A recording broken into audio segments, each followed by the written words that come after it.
coffee's really good. It's what gets me going in the morning. Without this coffee, I would not have the energy to pull up on a fish. And Clay wouldn't have energy to deal with me.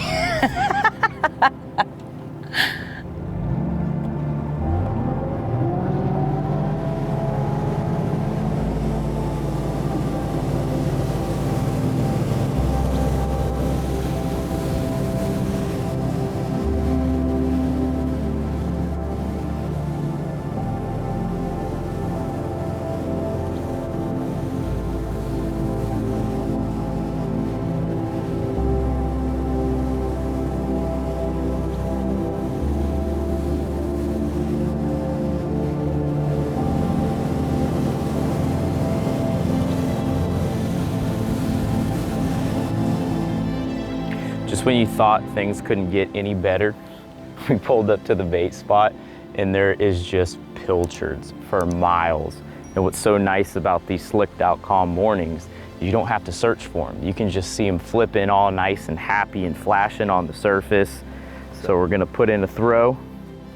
Hopefully we have a one and done. But you guys were so surprised in the last video where I told you we sold the contender, and you know, that's a good reason why y'all gotta stay up to date on the videos and make sure you're watching every single one of them so you can stay updated in our lives. But basically the story behind that is the guy that bought the boat, he's watched the show before in the past, and he was going across Boat Trader one day and I got an email from him and he's like, no way, you're selling your boat. I watched Life by the Bow, and he came down here, bought the boat. And you know, what's funny about that is he didn't know that we were selling the boat either, because he doesn't keep up with every Life by the Bow episode. So basically, you know, what made it all happen was Boat Trader. You know, having the boat listed on Boat Trader, he was able to find it. You know, he was putting in all of his search terms. He saw all the photos. He saw the video walkthrough that we did.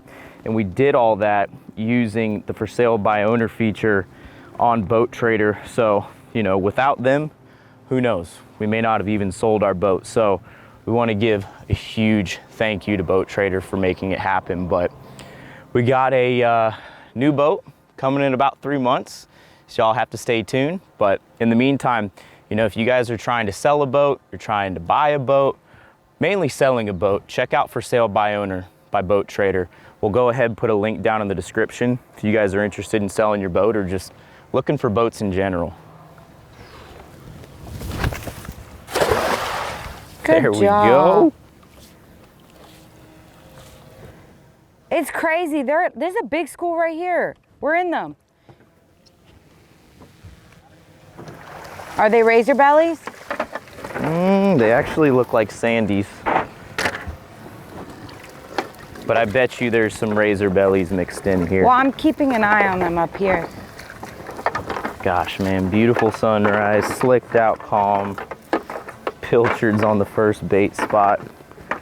This is the beginning of a day that we all dream of.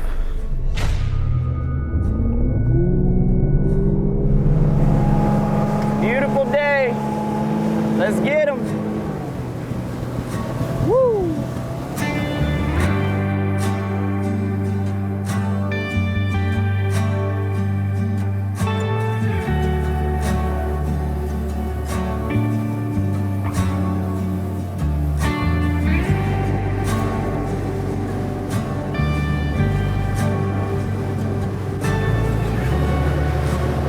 So we've made it out here into the blue water.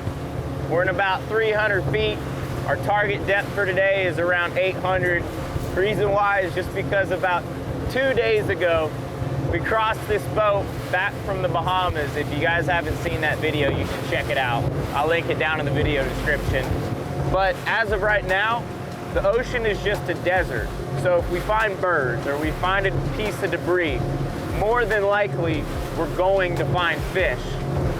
So just trying to keep an eye out for whatever we can possibly see. Just constantly scanning that horizon, running and gunning. That's what we're gonna be doing all day, no trolling, and we're gonna try to find these fish.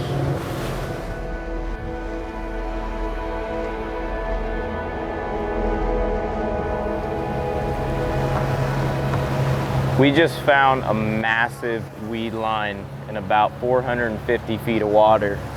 Personally, this is a little too shallow for me, but as you can see, I mean, it's so much debris. We just have to troll it here real quick.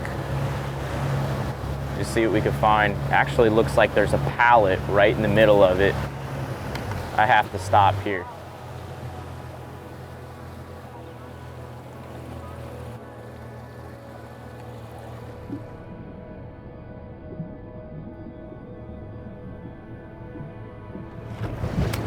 Mahi!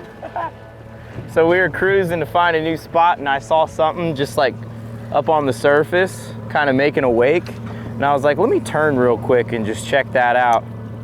Made a cast. Doesn't Mahi seem like he came and has hammered anyone. it. Oh. He doesn't have a lot of size to him, but I'll take it. Yeah, I don't know. He's small. He's not big enough to keep. So rather than grabbing this fish, taking all the slime off of him and beating him up, we're just gonna keep him right here next to the water. Take our D-hooker. Just gonna get that D-hooker behind the hook, let him go. We really need to start taking care of these fish, guys. I mean, a lot of these people have just been saying that these fish have been getting smaller and smaller. Take what you need, but at the same exact time, the ones that aren't big enough, handle them with care. And I'm not just trying to advertise my D-hooker, it's something that really does work, man. We want to be sustainable. We want these fish to be around for our kids, our grandkids. Start taking care of them if you're not gonna keep them. You're having kids? Yeah, one day. With you.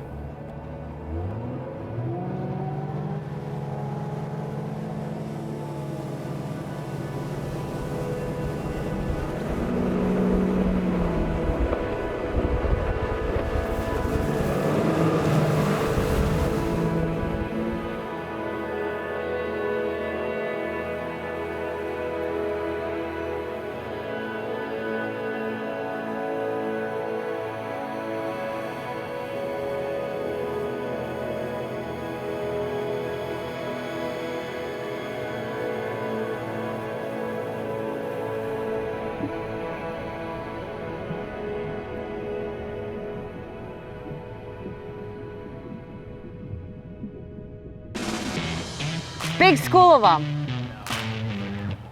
Look around. Careful with this buoy. I'm gonna have to go in reverse to get around this.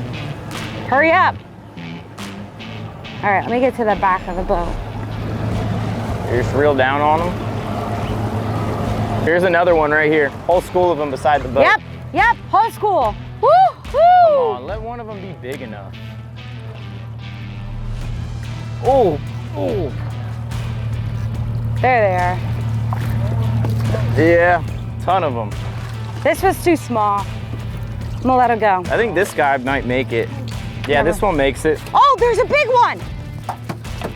Go on a pilchard. So this is where you do not want to. Woohoo! Come on. There we go. Nice, we got one of them. Oh my God, he just jumped into the boat. Did he really? Yeah.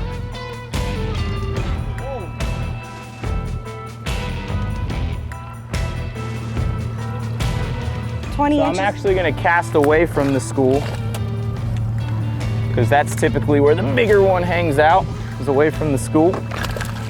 Okay, this one looks. Yeah, he's good. Yeah, he's good. Good? Yeah, he's legal. Nice, there's so many here. That's so sick. Stephanie, I'm gonna try to keep him around the boat. Oh, got him! Woo! Got him back. We got lunch, baby. I'm so pumped. I don't think he's lunch. He's what you call release. Go figure, on the way in, we got him in 100 feet of water. Went all the way out to 800. So awesome. Zach is actually the one that spotted the birds. I know. Here you go, my friend. Go, catch them. They're not eating. What did you catch them on, Clay? An artificial? Yeah, I did. Yeah, they're not eating my bait. Oh, oh, oh. Where are they at? I got them on me. Bring him over. Get him. Zach's got him. Stay up front, Zach. Oh. Ah, come on. If he jumps, try to stick that rod tip down into the water. Look out, please. That's a keeper, Zach. Here, you ready? Flip him in. Look at that whole school right there. Dude, it's insane. Flip him in.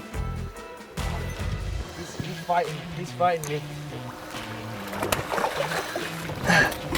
Slap Clay in the face. Don't touch him, don't touch him. Watch your hand on that hook. Good job, Zach. Biggest school I've seen in all of 2022. Yeah, for sure. 100 feet of water. Usually got to run out to like 700, anywhere from 500 to 700, but the fact that we were able to do it literally in our backyard, I can see our house over there. That's pretty sweet. Woohoo! Good job, Zach.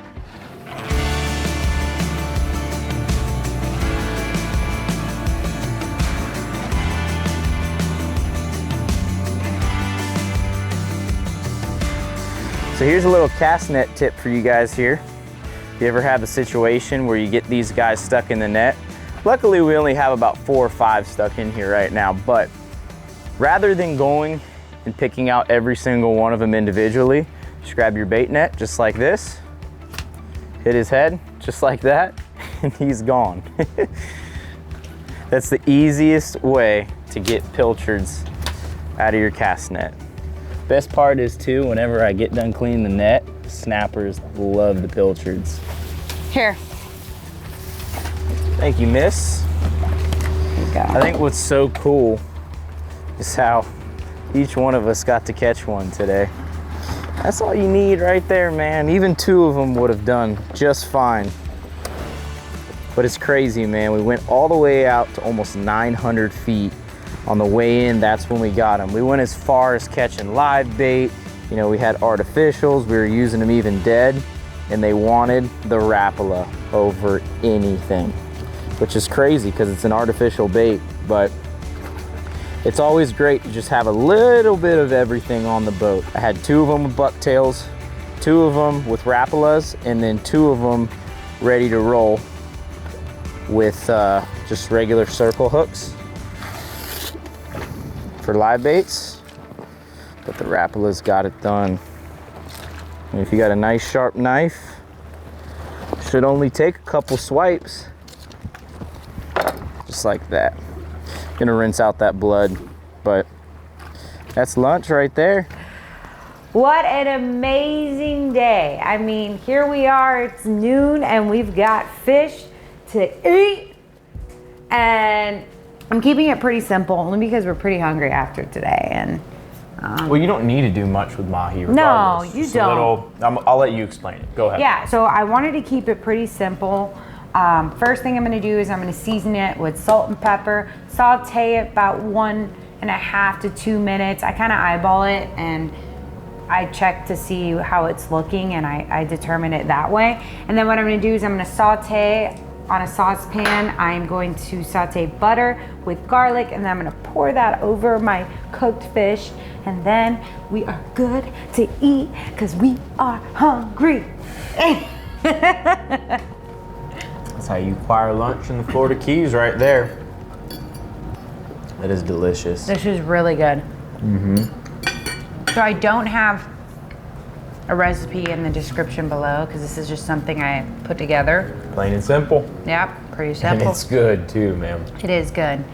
But anyways, we want to thank you guys for tuning in this long, and we want to also thank you for all the support we're getting on Avail. I'd also like to throw out 15% off sale yes, going on the site right now. How long is that going on for? till the end of August. But if it's over by the time that you see this, we're going to give you a promo code underneath that'll last all of September. For the same 15%. Yeah, for the same, yeah. Only for the ones that watch all the Yeah. way until the very end. So we appreciate that, guys. Yeah. Next week, see you guys in Crystal River. Bye, guys.